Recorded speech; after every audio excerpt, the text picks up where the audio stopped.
Hello everyone. இந்த வீடியோல ஜாவால exception handling எப்படி யூஸ் பண்றது பத்தி பார்க்க போறோம்.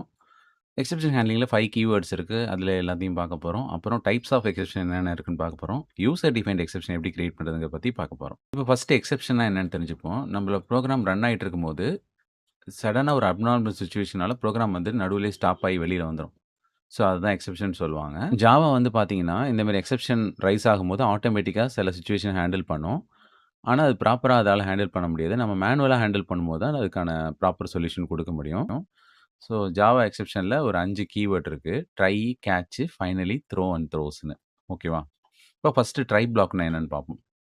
இப்ப ட்ரை பிளாக்ங்கிறது வந்து பார்த்தீங்கன்னா, இது நம்ம ஒரு பிளாக் மாரி ட்ரீட் பண்ணணும். இதுக்குள்ளார நமக்கு கோடிங் எடுத்து இப்போ ஃபர்ஸ்ட்டு ட்ரை பிளாக்னா என்னன்னு பார்ப்போம். இந்த ட்ரை பிளாக்குள்ளார தான் நமக்கு ப்ராப்ளமேட்டிக் கோடிங்லாம் எடுத்து இந்த பிளாக்குள்ளார போட்டுறணும். ஃபார் எக்ஸாம்பிள் நம்பளோட கோடிங்ல 5 லைன்ல ப்ராப்ளம் இருக்கலாம். 5 லைன்ல ப்ராப்ளம் இல்லாம இருக்கலாம்னு வச்சுக்கோங்களேன். நம்ம மொத்த கோடிங்குமே அந்த 10 லைன்ஸுமே தூக்கி ட்ரை பிளாக்குள்ள போட்டோம்னா, எப்ப ப்ராப்ளம் ரைஸ் ஆகுதோ, அந்த ரிமைனிங் கோட் வந்து எக்ஸிக்யூட் ஆகாது. புரியுதா? அப்போ நம்ம என்ன பண்ணலாம்னா, ப்ராப்ளம் இருக்கிற கோட மட்டும் ட்ரைக்குள்ளார போட்டுக்கலாம். இல்ல எந்த இடத்துல வரப்போகுதுன்னே உனக்கு தெரியலன்னா, ஃபுல் கோடையுமே நீ தூக்கி ட்ரை பிளாக்குள்ளார போட்டுக்கலாம். ஓகேவா? அதேபோல இந்த கேட்ச் பிளாக்ங்கிறது ட்ரை பிளாக்குள்ளார ஏதாவது எரர் வந்துச்சுன்னா, இந்த கேட்ச் பிளாக் ஆட்டோமேட்டிக்கா ஜம்ப் ஆகி போயிடும்.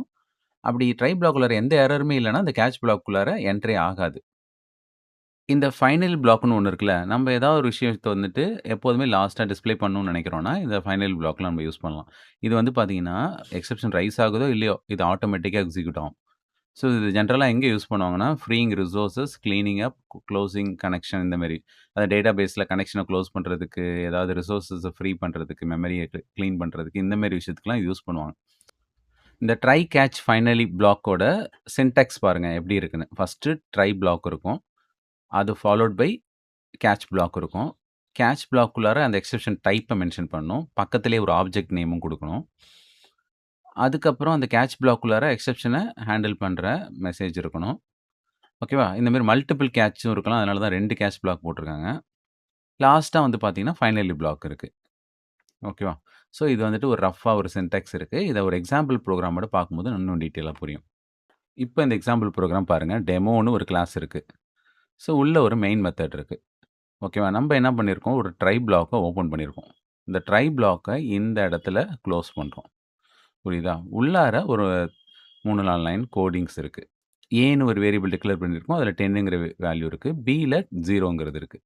இப்போ அந்த டேட்டால ஏவையும், பியும் டிவைட் பண்ணி ஸ்டோர் பண்ணி டேட்டாவ பிரிண்ட் பண்றோம். இப்போ நம்ம இந்த இடத்துல நியூமரேட்டர் 10 குடுத்துருக்கோம். டினாமினேட்டர் 5 குடுத்தோம்னா, நமக்கு 2ன்னு அவுட்புட்ல பிரிண்ட் ஆகி எந்த பிரச்சனையும் இல்லாம ஆன்ஸர் வந்துரும். ஆனா, நம்ம டினாமினேட்டர் 0 குடுத்தோம்னா, இது ஒரு எக்செப்ஷன். அப்போ 0 குடுத்துட்டாலே, இந்த இடத்துல அவுட்புட்ட நமக்கு பிரிண்ட் பண்ணாது. அதுக்கு முன்னாடியே கேட்ச் பிளாக் ஜம்ப் ஆயி, இந்த எரருக்கான மெசேஜ் இந்த மாரி அவுட்புட்ல வரும். டிவைட் பை 0 எரர் அப்படின்னு வந்துரும். அப்புறம் ஃபைனலி பிளாக் வந்துட்டு நான் என்ன சொன்னேன்? எப்போதுமே எக்ஸிக்யூட் ஆகும்னு சொன்னேனா, அப்ப எக்செப்ஷன் ரைஸ் ஆகுதோ இல்லையோ, இந்த பிளாக் எக்ஸிக்யூட் ஆகும். ஓகேவா? இப்போ இந்த ரெஸ்ட் ஆஃப் த கோடுங்கிறதும் பிரிண்ட் ஆகும். இப்போ உங்களுக்கு இந்த பிபிடில இந்த மாரி பிராக்கெட்ஸ்லாம் நான் ஷார்ட்டா இப்படி ஷார்ட்கட்ல யூஸ் பண்ணியிருப்பேன். நீங்க எக்ஸாம்ல எழுதும்போது இந்த மாரி எலாபரேட்டா எழுதிக்கணும். ஓகேவா? இந்த மாரி பிராக்கெட்ஸ் எல்லாமும் தனித்தனி லைன்ஸ்ல போட்டுக்கணும். அப்பதான் உனக்கு கோடிங் எழுதும்போது இன்னும் லெங்தியா ப்ரோகிராம் வந்துட்டு பேப்பர்ல காட்ட முடியும். ஓகே. சரி. இப்ப இந்த ப்ரோகிராம ரன் பண்ணுவோம். ரன் பண்ணா, அங்க பார்த்தா அதே அவுட்புட் தான் வருது. ஓகேவா? இப்ப நான் வந்துட்டு இதுக்கு வேல்யூ வந்துட்டு ஜஸ்ட் வந்து 5ன்னு மாத்துறேன். அப்ப நமக்கு அவுட்புட் வந்து பார்த்தீங்கன்னா, 2ன்னு கரெக்ட்டா வந்துரும்.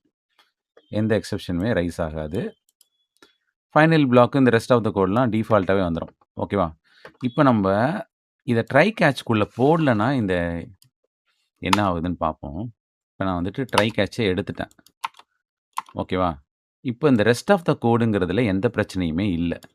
ஓகேவா? நமக்கு பிரச்சனையே இந்த டிவைட் பண்ற வேல்யூல தான். அப்போ இந்த ரெஸ்ட் ஆஃப் த கோடுங்கிறது பிரச்சனை இல்லன்னா, அது பிரிண்ட் ஆகணும்ல. அது டிஃபால்ட்டா நமக்கு வந்து பிரிண்ட் ஆகாது. ஆ இப்போ வந்துட்டு கரெக்ட்டான வேல்யூ குடுத்தனால கரெக்ட்டா பிரிண்ட் ஆகுது. இப்ப நான் 0 குடுக்குறேன். 0 குடுத்து ரன் பண்றேன் பாருங்க. ஜாவா ஆட்டோமேட்டிக்கா அது ஒரு எக்செப்ஷன்னு ஹேண்டில் பண்ணுது. ஆனா, இந்த ரெஸ்ட் ஆஃப் த கோடுங்கிறது பிரிண்ட் ஆகல பாருங்க. அதுல எந்த பிரச்சனையுமே இல்ல. ஆனா, ஜாவா ஆட்டோமேட்டிக்கா ஒரு எக்செப்ஷன் இருக்குன்னு த்ரோ பண்ணிட்டு வெளில வந்துருது. ஸோ, இதனால தான் நம்ம என்ன பண்றோம்னா மேனுவலா வந்துட்டு இந்த மாரி எக்செப்ஷன கேட்ச் பண்றோம். அதுக்கு தான் ட்ரை கேட்ச் பிளாக்ல யூஸ் பண்ணி போடுறோம். ஓகேவா? இப்ப பாருங்க, இப்ப நம்ம 0 குடுத்தாலும் பாருங்க எக்செப்ஷன சொல்றது மட்டும் இல்லாம, அந்த ரெஸ்ட் ஆஃப் த கோடுங்கிறதும் சேர்த்து பிரிண்ட் ஆகுது. ஸோ இந்த விஷயத்த அச்சீவ் பண்றதுக்காக தான் நம்ம வந்துட்டு இந்த ட்ரை கேட்ச் யூஸ் பண்ணி எக்செப்ஷன மேனுவலா ஹேண்டில் பண்றோம். புரியுதா? இப்ப 3 விஷயம் நமக்கு தெரிஞ்சிருச்சு. ட்ரை கேட்ச், ஃபைனலி எல்லாமே தெரிஞ்சிருச்சு. புரியுதா? இப்போ வந்துட்டு மல்டிபிள் கேட்ச் பிளாக் எப்படி யூஸ் பண்றது? ஸோ அதுக்கு வந்து பார்த்தீங்கன்னா, இந்த இன்புட் வந்துட்டு நான் ரன் டைம் யூசர் இன்புட்டா குடுக்குற மாரி இந்த புரோகிராம மாத்துறேன். இப்ப யூசர் கிட்டேருந்து இன்புட் வாங்குறதுக்கு ஸ்கேனர் கிளாஸ்க்கு ஆப்ஜெக்ட் கிரியேட் பண்ணி நெக்ஸ்ட் என்ட்ரி மெத்தட் யூஸ் பண்ணியிருக்கேன். ஓகேவா? இப்ப என்ன பண்ணும்னா, அவுட்புட்ல enter the value of A and பின்னு கேட்கும். நம்ம ஒரு வேல்யூ குடுப்போம். அது ஃபர்ஸ்ட்டு போய் ஏல ஸ்டோர் ஆகும். அடுத்த வேல்யூ குடுப்போம். அது பில போய் ஸ்டோர் ஆகும். ஓகேவா? இப்போ நம்ம யூசர் குடுக்குற வேல்யூ வந்துட்டு இன்டிஜர் குடுக்காம, இப்போ ஏதோ கேரக்டர் குடுத்துட்டாங்கன்னு வச்சுக்கோங்களேன். அது வந்துட்டு இந்த அரித்மெட்டிக் எக்ஸ்பிரஷன்ங்கிறது கேட்ச் பண்ணாது. ஓகேவா? அப்ப நம்ம என்ன பண்ணலாம்னா, அத கேட்ச் பண்றதுக்கு இன்னொரு கேட்ச் பிளாக் நம்ம போடலாம். ஓகேவா? அதுக்கு வந்துட்டு இன்புட் மிஸ்மேட்ச் எக்செப்ஷன் ஒண்ணு இருக்கு. ஓகேவா? Mismatch exception.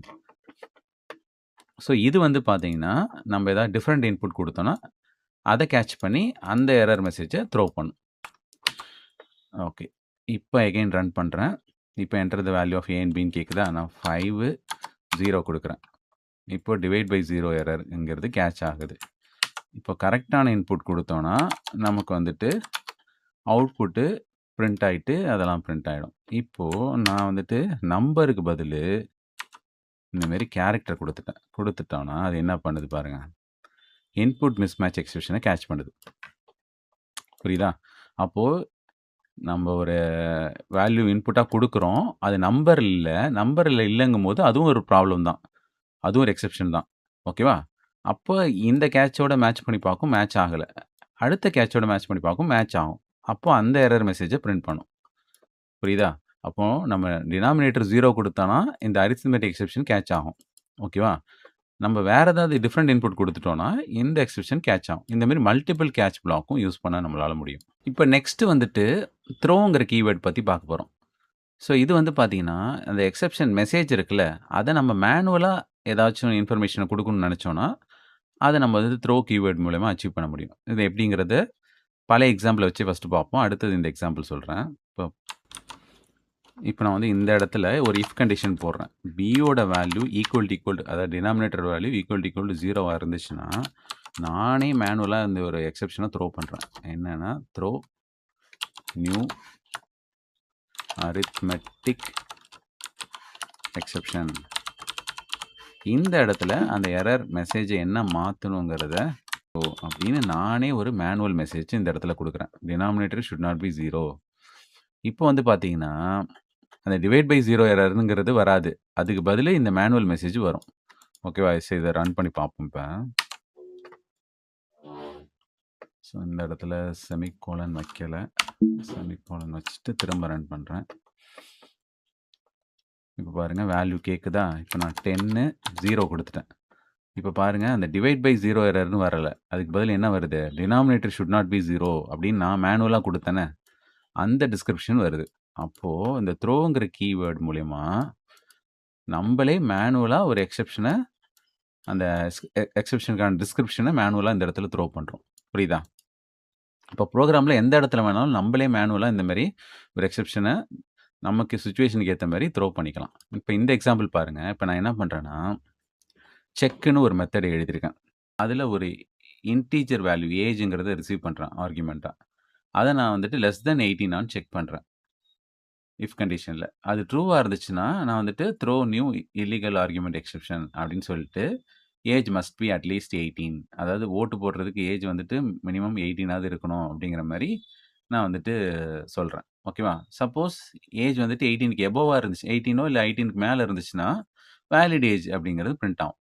புரியுதா? இப்ப நான் அந்த செக் மெத்தடுக்கு 15ங்கிற வேல்யூ பாஸ் பண்ணா, நமக்கு வந்துட்டு இந்த எக்செப்ஷன் ரைஸ் ஆகும். ஓகேவா? ரைஸ் ஆகும்போது, நம்ம மேனுவலா குடுக்குற எரர் மெசேஜும் இந்த இடத்துல டிஸ்ப்ளே ஆகும். ஓகேவா? சப்போஸ் நான் வந்துட்டு இந்த இடத்துல 20 குடுத்தேன்னா, நமக்கு வந்துட்டு வேலிட் ஏஜ் அப்படிங்கிறது மட்டும் அவுட்புட்ல வரும். இப்போ நான் வந்துட்டு ரன் பண்ணுறேன். ஃபஸ்ட்டு வந்து பார்த்தீங்கன்னா, நம்ம மேனுவலா என்ன எரர் மெசேஜ் குடுத்தோமோ அது டிஸ்ப்ளே ஆவுது. இப்போ நான் வேல்யூ வந்துட்டு 20 குடுத்தேன்னு வச்சுக்கோங்களேன், நமக்கு எந்த எரருமே டிஸ்ப்ளே ஆகாது. வேலிட் ஏஜ்ன்னு மட்டும் டிஸ்ப்ளே ஆகும். புரியுதா? ஸோ இந்த எரர் மெசேஜ மேனுவலா நம்ப டிஸ்கிரிப்ஷனோட மாத்தணும்னு நெனச்சோம்னா, இந்த த்ரோங்கிற கீவேர்ட் யூஸ் பண்ணலாம். அதேபோல நம்பளே ஏதோ ஒரு சிச்சுவேஷன்ல எக்ஸ்பிளிசிட்டா ஒரு எரர த்ரோ பண்ணணும்னு நெனச்சோம்னாலும், நம்ப இந்த த்ரோங்கிற கீவேர்ட் யூஸ் பண்ணலாம். அதாவது பார்த்தீங்கன்னா, நமக்கு ஏத்த மாரி கோடிங்க மாத்திக்கிட்டோம். இப்ப ஏஜ் பிலோவா இருந்துச்சுன்னா 18 பிலோவா இருந்துச்சுன்னா, ஓட்டு போட முடியாதுங்கிறது நம்மளோட விருப்பம் தான். ஓகேவா? நம்பளாவே இந்த கோடிங்ல அந்த மாரி ஒரு சிச்சுவேஷன கிரியேட் பண்ணியிருக்கோம். ஸோ அந்த மாரி இடத்துல இந்த மாரி நீங்க யூஸ் பண்ணிக்கலாம். த்ரோனா என்னன்னு பார்த்துச்சு. இப்ப த்ரோஸ்னா என்னன்னு பார்ப்போம். ஏதோ ஒரு மெத்தடுக்கு மட்டும் நம்ம எக்செப்ஷன் கிரியேட் பண்ணணும்னு நெனைக்கிறோம்னு வச்சுக்கோங்களேன். அப்போ வந்துட்டு இந்த த்ரோஸ்ங்கிறது யூஸ் பண்ணலாம். இதுல இன்னொரு அட்வான்டேஜ் என்னன்னா, மல்டிபிள் எக்செப்ஷன நம்ம வந்துட்டு யூஸ் பண்ணிக்கலாம். இப்போ வந்து பாருங்க, இந்த ஒரே ஒரு செக் ஏஜ்ங்கிற மெத்தட்ல அரித்மெட்டிக் எக்செப்ஷனையும் நம்ப கேட்ச் பண்ண ட்ரை பண்றோம். இன்புட் மிஸ்மேட்ச் எக்செப்ஷனையும் கேட்ச் பண்ண ட்ரை பண்றோம். அப்போ கமா போட்டு நம்ம எத்தன எக்செப்ஷன் வேணாலும் இந்த மெத்தட்ல நம்ம கேட்ச் பண்ணலாம். ஓகேவா? அப்போ இந்த இடத்துல நம்ப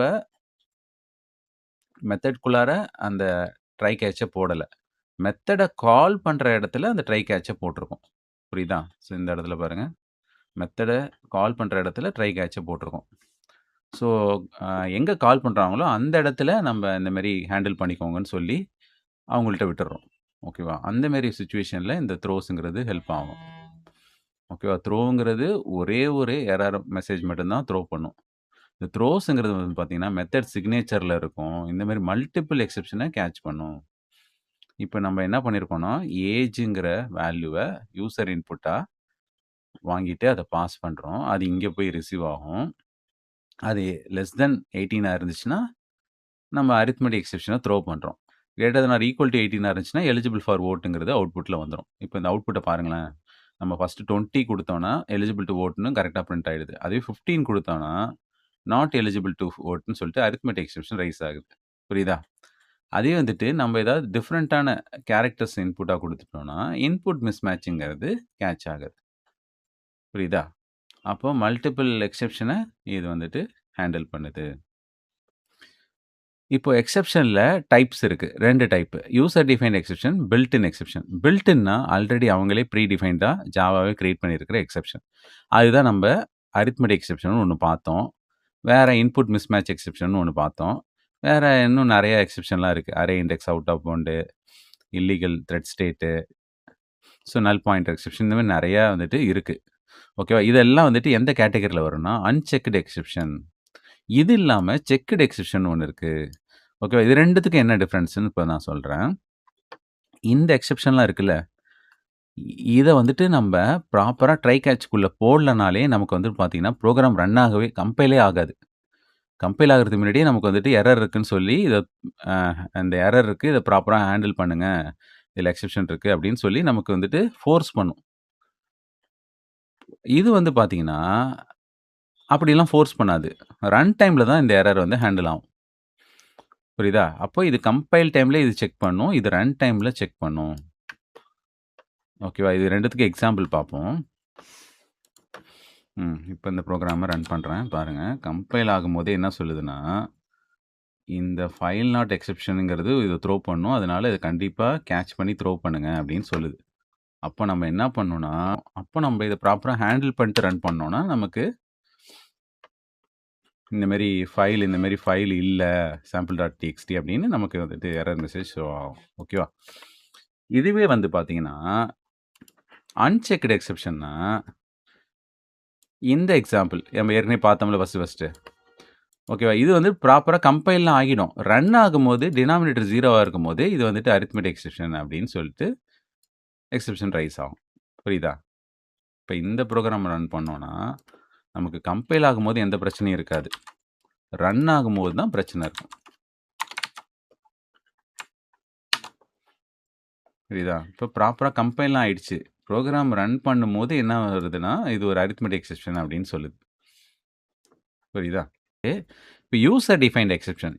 இப்போ யூசர் ஒரு ஓனா ஒரு எக்செப்ஷன் கிரியேட் பண்றது எப்படி? அப்படிங்கிறத பத்தி பார்க்க போறோம்.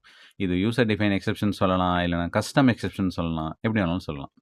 இந்த யூசர் டிஃபைன்ட் எக்செப்ஷன் கிரியேட் பண்றதுக்கு நம்ப சொந்தமா ஒரு கிளாஸ் நேம் கிரியேட் பண்ணணும்.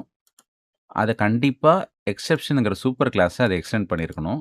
உள்ள ஒரு கன்ஸ்ட்ரக்டார் நம்மளோட கிளாஸ் நேம்லயே கன்ஸ்ட்ரக்டார் இருக்கணும். இங்க வந்துட்டு நம்ம த்ரோ பண்ணுவோம்ல, அந்த மெசேஜ் இங்க ஒரு ஸ்ட்ரிங்ல எம்எஸ்ஜி அப்படிங்கிற ஒரு வேரியபிள்ல ரிசீவ் ஆகும். நம்ம சூப்பர் கீவேர்ட் மூலியமா அந்த மெசேஜ நம்ம பாஸ் பண்ணோம்னா, அதுக்கு போய் கேட்ச் பிளாக்ல ரிசீவ் ஆகிட்டு நமக்கு அவுட்புட்ல அந்த எரர் மெசேஜ் பிரிண்ட் ஆகும். ஓகேவா? இதுக்கு முன்னாடி த்ரோ யூஸ் பண்ணியும் நம்ம டிஸ்கிரிப்ஷன மாத்திருப்போம். அது வந்து டிஸ்கிரிப்ஷன் மட்டும் தான் மாறும். இந்த எக்செப்ஷன் நேம் மாறாது. அப்ப எக்செப்ஷனே சொந்தமா நம்ம நேம்ல கிரியேட் பண்ண முடியும். புரியுதா? அதாவது என்னன்னா, java.lang.arithmetic exceptionன்னு இருக்கும். அதுதான் எக்செப்ஷன் நேமு. பக்கத்துல அ டிவைட் பை 0 எரர்ன்னு ஒண்ணு இருக்கும். ஓகேவா? எரர்க்கான காசு. அதுதான் வந்துட்டு பார்த்தீங்கன்னா, நம்ம த்ரோ மூலியமா மாத்திருக்கோம். இப்ப நம்ம என்ன பண்றோம்னா, இந்த java.lang.arithmetic exceptionன்னு ஒண்ணு இருந்ததுல்ல, அதே நம்ம வந்து டிஃபால்ட்டா நம்மளோட சொந்த நேம்ல மாத்தப் போறோம். அதுக்கு தான் இந்த ப்ரொசீஜர். இப்ப இந்த எக்ஸாம்பிள் ப்ரோகிராம் பாருங்க. ஸோ இது வந்து பார்த்தீங்கன்னா, நம்ம த்ரோ கீவேர்ட் மூலியமா மேனுவலா இந்த மாரி ஒரு மெசேஜ மட்டும் மாத்துறோம். இப்ப இத ரன் பண்ணா என்ன வரும்? java.lang.arithmetic exceptionங்கிறது எக்செப்ஷனோட டிஃபால்ட் நேம். இந்த எரர் டிஸ்கிரிப்ஷன மட்டும் தான் நம்ம மாத்துறோம். ஓகேவா? அப்போ இந்த அரித்மெடிக் எக்செப்ஷன் வந்துட்டு டிஃபால்ட்டா ஜாவாலே இருக்கிறது. இத தான் நம்ம வந்துட்டு நம்ம எரர் டிஸ்கிரிப்ஷன மட்டும் மாத்தி த்ரோ கீவேர்ட் மூலியமா பண்ணிட்டு இருந்தோம். இப்ப நம்ம சொந்தமா வந்துட்டு மை எக்செப்ஷன் அப்படின்னு நம்ம கிரியேட் பண்ணும்போது என்ன ஆகும்னா, இந்த java.langங்கிறதுக்கு பதிலா என்ன வரும்னா, மை எக்செப்ஷன் உன்னோட ஓன் எக்செப்ஷன் நேம் வந்து வந்துரும். ஓகேவா? இதுதான் வந்துட்டு இதோட டிஃபரன்ஸ். இந்த ப்ரோகிராம் ரன் பண்றேன் பாருங்க. அந்த java.lang.arithmetic எக்செப்ஷன் பதிலா என்ன வந்திருக்கு? நம்ப இங்க என்ன நேம் குடுத்துருக்கோமோ, அந்த நேம் வந்துட்டு எக்செப்ஷன் நேமா வந்திருக்கு. புரியுதா? ஸோ இதுதான் வந்துட்டு ஓனா வந்துட்டு எக்செப்ஷன் கிரியேட் பண்றது. ஸோ இந்த மாரி நம்மளால ஈஸியா வந்து கிரியேட் பண்ணிக்க முடியும்.